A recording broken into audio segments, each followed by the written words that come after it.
ہم وہ اوصاف اپنا لیں جو صادقین کے اوصاف ہیں، تو یقیناً یہی کامیابی کا ایک واحد سہارا ہے جس کو شریعت نے جا بجا ذکر کیا اور بیان کیا۔ قرآن حکیم میں اور احادیث میں بھی یہ فہم ہمیں حاصل ہوتا ہے کہ اس گروہ میں شمولیت ضروری ہے۔ یوسف علیہ السلام کی دعا توفنی مسلما والحقنی بالصالحین، یا اللہ مجھے مسلمان ہو کر موت دیجیے اور مرنے کے بعد مجھے صالحین میں، صادقین میں شامل فرما دیجیے۔ معنی انفرادیت نہیں بلکہ اس جماعت میں شمولیت طلب کی گئی کہ صادقین کی جماعت میں، صالحین کی جماعت میں میرا نام بھی ہو اور ان کے ساتھ میرا حشر بھی ہو۔ سورہ آل عمران کے آخر میں جو نیک لوگوں کی دعائیں کچھ ذکر ہوئی ہیں، ان میں ایک دعا یہ بھی ہے،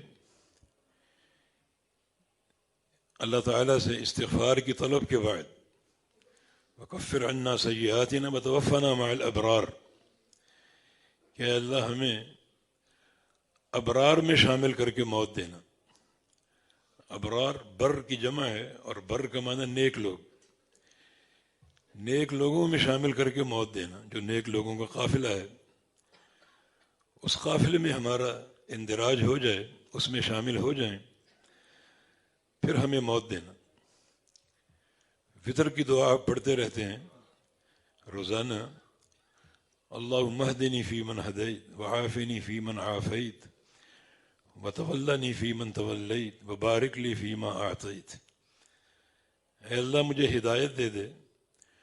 ان بندوں میں شامل کر کے جو تیرے ہدایت یافتہ ہیں، وعافنی فی من عافیت، مجھے عافیت دے دے ان بندوں میں شامل کر کے جن کو تو نے عافیت دے رکھی ہے،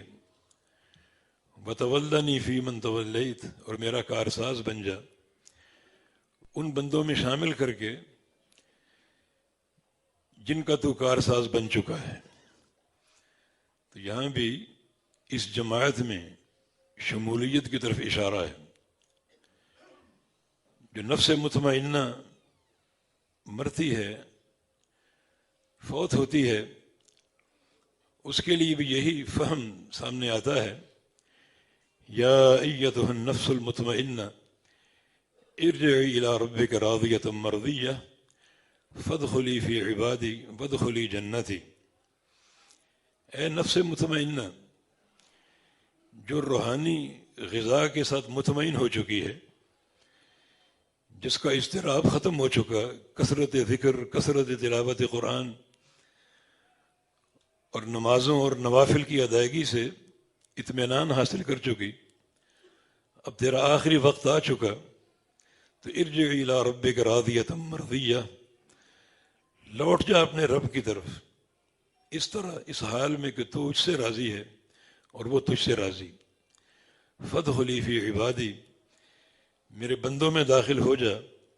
وادخلی جنتی، اور میرے بندوں کی رفاقت میں جنت میں داخل ہو جا۔ تو یہاں بھی صالحین کی رفاقت ہی سامنے آتی ہے کہ جنت کا داخلہ اور اللہ کی جناب کی طرف منتقل ہونا،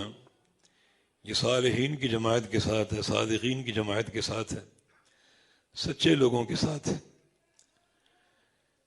جیسے بنی اسرائیل کے 100 افراد کے قاتل کو اس عالم ربانی نے نصیحت کی تھی،